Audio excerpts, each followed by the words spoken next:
Então, aqui a gente vai revisar, recordar brevemente a importância das zonas climáticas, né, e de onde que vem essa ideia de delimitar o nosso planeta a partir de zonas. Lembrando que, a partir desse conhecimento, né, de diferentes áreas no nosso planeta distintas, principalmente no que diz respeito à temperatura média, a zona tropical ela recebe uma influência da radiação solar muito mais direta do que as demais zonas, seja a zona temperada ou a zona polar.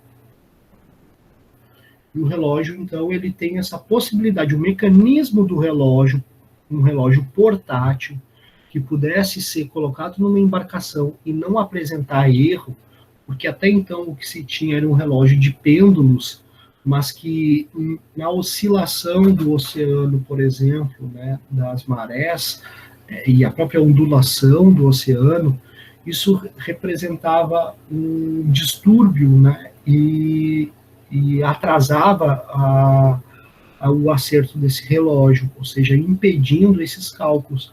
Mas é baseado nisso, gente. É baseado no relógio e o tempo de rotação, por exemplo, né? Lembrando que o planeta gira e, e, e esse giro de 360 graus, ele tem um tempo definido, que é 24 horas.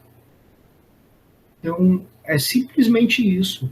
Tá? Só no século XVIII, quando se conseguem a elaborar um mecanismo de relógio, né, preciso, que pode ser colocado numa embarcação e ele não apresenta erro, associado com um período de luz do dia, se consegue fazer cálculos de longitude com precisão.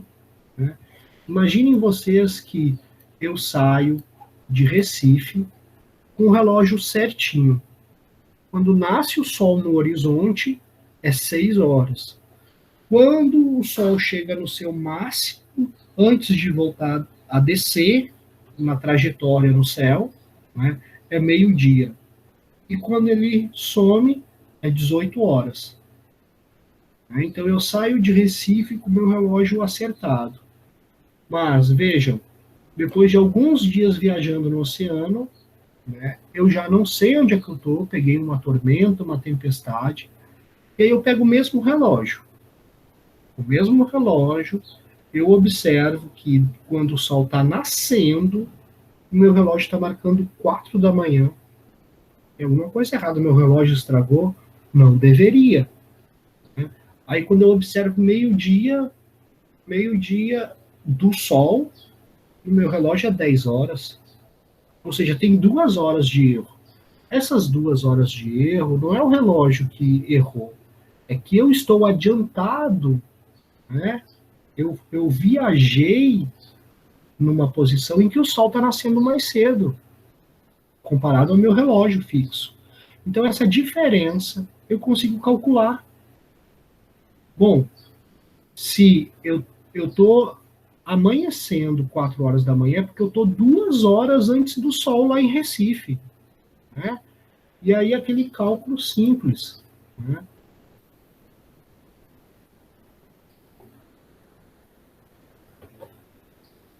Se eu tenho o planeta, o giro completo da rotação, 360 graus, dividido por quantas horas? 24 horas do dia, né? Então, para cada hora, eu tenho 15 graus. Cada hora, o planeta gira 15 graus, né? Depois de 24 horas, ele gira às 360. Se o meu relógio está indicando 2 horas, 2 horas vezes 15, e vai dar 30. 30 o quê? 30 graus. Então eu estou 30 graus antes do Sol, né, que aí esse cálculo é feito para leste, porque, né, no leste é que o Sol nasce antes. eu estou com 4 horas, né, no relógio, que era para ser ainda madrugada, mas o sol já está nascendo. Isso é porque eu estou aqui no meio do Atlântico. Mas eu quero saber a posição. Bom, a posição é 30 graus para leste. Ah, mas eu posso estar em qualquer lugar aqui? Pode. Pode estar lá no hemisfério norte, pode estar perto do Equador, ou pode estar lá no hemisfério sul. Agora eu quero saber a posição de latitude além da longitude. Aí qual é o instrumento que eu uso? O astrolábio. Meço à noite uma estrela, né? Se eu estiver no hemisfério sul, eu não vou enxergar a estrela polar. Do norte, eu vou ter que medir o Cruzeiro do Sul, né? Fazer um cálculo lá para o Cruzeiro do Sul, porque nós não temos uma estrela exatamente, né, projetada no eixo, né, na prolongação do eixo do Polo Sul, mas nós temos o Cruzeiro do Sul que indica onde é que ficaria isso.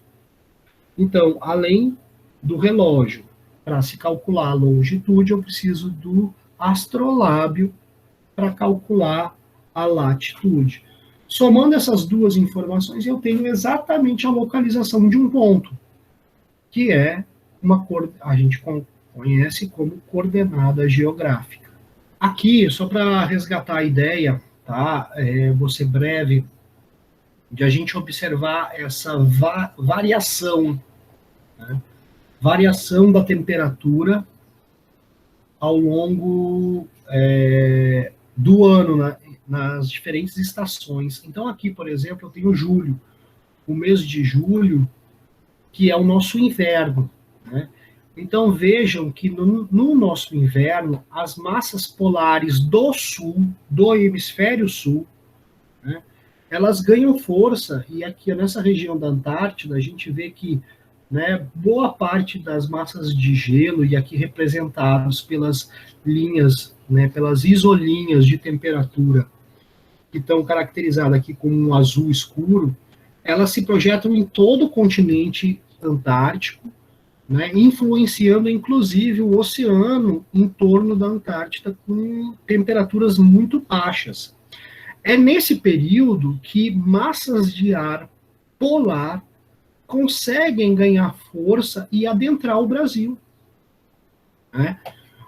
E a gente tem a queda de temperaturas no nosso inverno, principalmente na região sul do Brasil, quando essas massas de ar conseguem ganhar força, né? Isso tudo acontece do frio ganhar força e chegar até o sul do Brasil, ou seja, ir mais ao norte, né? Acontece porque a faixa que está recebendo mais radiação solar, né, definida aqui pelo equador térmico, que é essa linha aqui, tracejada, ela está posicionada no hemisfério norte, ou seja, ela quase que como se criasse um vácuo à medida que ela se direciona para norte, puxando, portanto, nesse espaço vazio, as massas de ar frias, né, possibilitando que elas ganhem força e levem a sua característica de clima, né, para outras regiões que não são polares, como, por exemplo, o sul do Brasil, que é considerado uma região temperada, ou ainda chamada, como a gente vai ver mais à frente, subtropical, mas que recebe influência das massas de ar polar.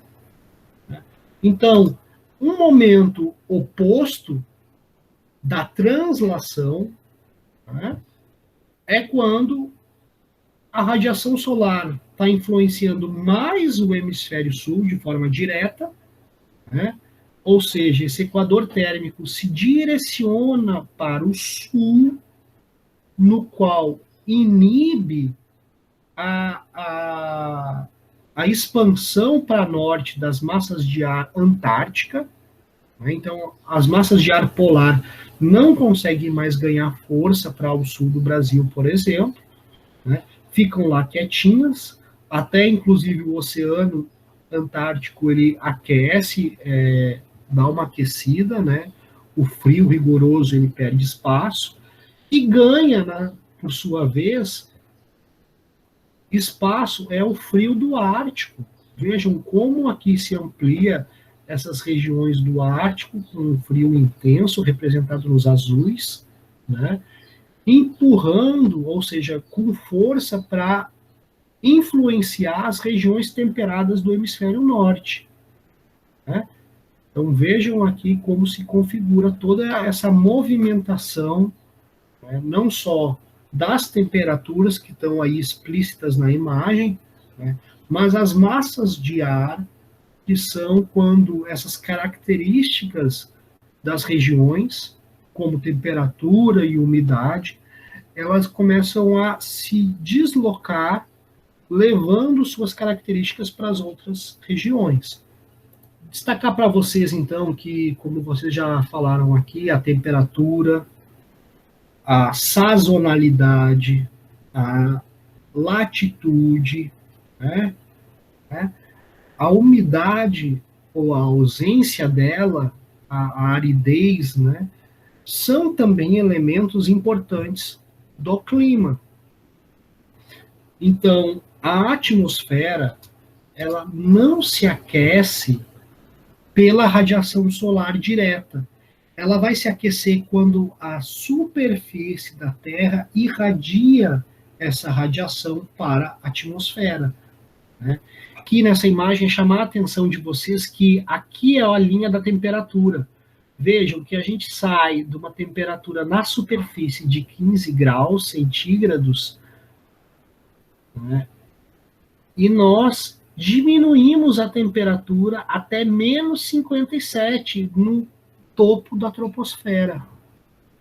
Claro que a partir dela nós temos uma oscilação dessa linha, né, que volta a subir a temperatura, né, durante o percurso da camada de ozônio, que é uma espessa camada, né, e aí a temperatura volta a cair para menos 90 graus nas nuvens noctilucentes, para depois, no fim da nossa atmosfera, nós termos um aumento gradual dessa temperatura, tá? Até chegar nos limites do planeta. As nuvens, ou seja, a umidade, ela fica sempre restrita à troposfera, ela nunca ultrapassa esse limite, o que pode estar bem representado aqui nessa imagem, que é uma imagem, uma fotografia feita de um ônibus espacial, que se percebe essas diferentes camadas da atmosfera a partir de uma fotografia. Então vejam que aqui em preto está representadas as nuvens, e vejam que as nuvens, elas não ultrapassam, mesmo no limite superior delas, que é mais plano, elas não ultrapassam um limite, e esse limite é o limite chamado tropopausa, certo? Então, até esse limite, desde a superfície terrestre, a temperatura não sobe. Ou seja, a tendência é que quanto mais a gente se eleve na atmosfera, mais a temperatura vai caindo, certo?